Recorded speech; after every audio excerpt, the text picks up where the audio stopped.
ତୁ ପୁରା ସବୁବେଳେ କହୁ ଏ କାହ୍ନା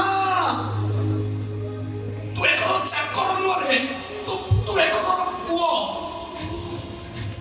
ଆଲୋ ଘରର ପୁଅ ପର ଝିଅଟା ପାଇଁ ଖାଇ ଘର ଛାଡି ଜୀବନ। ଏ ଖୁସି ମୋର କିଏ? ତୁ ମୋ ପୁଅଟେ? ଏ କଥା ତୁ ମତେ ପଚାରୁଛୁ? ମୁଁ ତତେ ଯେତିକି ପଚାରୁଛି ସେତିକି କହ। ସେ କିଏ? ସେ ଖୁସି। ସେ ତୋର କିଏ? ସେ ମୋର କେହି ନୁହଁ।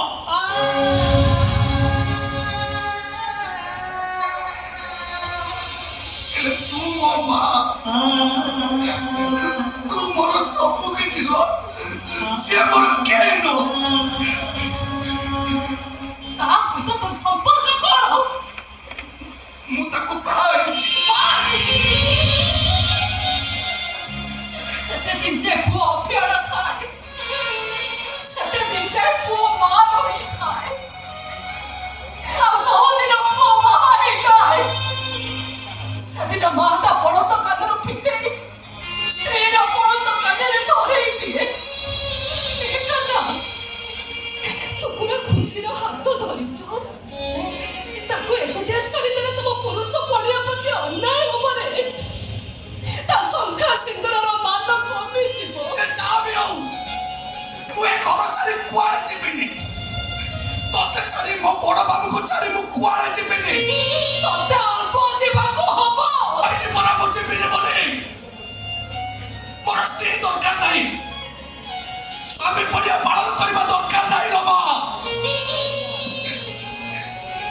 ମତେ କେବଳ ମୋ ମାର ବଳଦ ଖାଲି ଦରକାର ଲୋ। ମତେ ମୋ ମା ଦରକାର।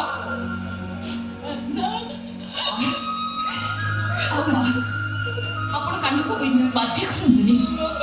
ମୁଁ ଜାଣିପାରୁଛି ମା, କାହ୍ନାକୁ ଏ ଘରୁ ବାହାର କରିଦେବା ଯାଉ ଗୋଟେ ମାଛକୁ ପାଣିରୁ କାଢ଼ି ଶୁଖିଲାରେ ଛାଡ଼ିଦେବାଟା ସେଇଆ। ମୋ ସହିତ କେହି ଯିବା ଦରକାର ନାହିଁ ମା, କେହି ବି ଯିବା ଦରକାର ନାହିଁ। ମା, ମତେ ବଞ୍ଚିବାକୁ ସାହସ ଦେବାକୁ, ଧୈର୍ଯ୍ୟ ଦେବାକୁ ମୋ ସାଙ୍ଗରେ ପୁରା ଆପଣଙ୍କ ବଂଶର ଭବିଷ୍ୟତ ଯାଉଛି। ଆରେ ଶୁଣିଲ ସେ କଣ କହିଲା?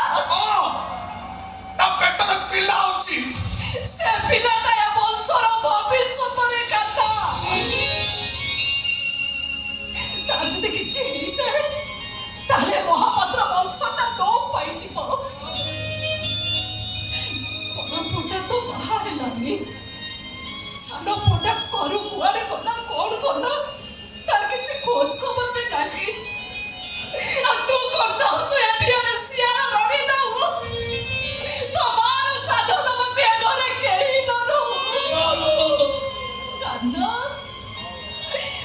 ତୁ ପରା ମୋ ପୁଅ।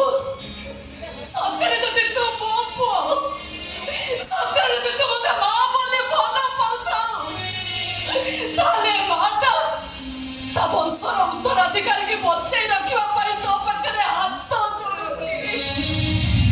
ତା ଭବିଷ୍ୟତ ଖୁସି ପାଇଁ ସେ ତୋ ପାଖରେ କାନି ପତାଇ ଭିକ ମାଗୁଛି।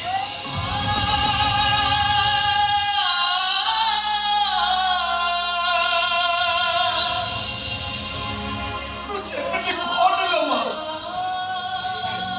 ମୁଁ ତୋ କଥା ମାନିବି।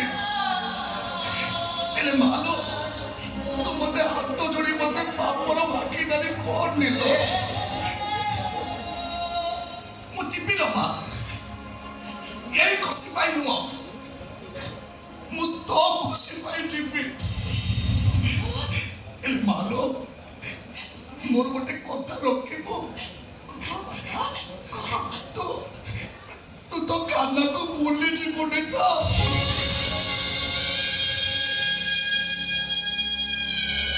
କଣ ଲୋ ମା?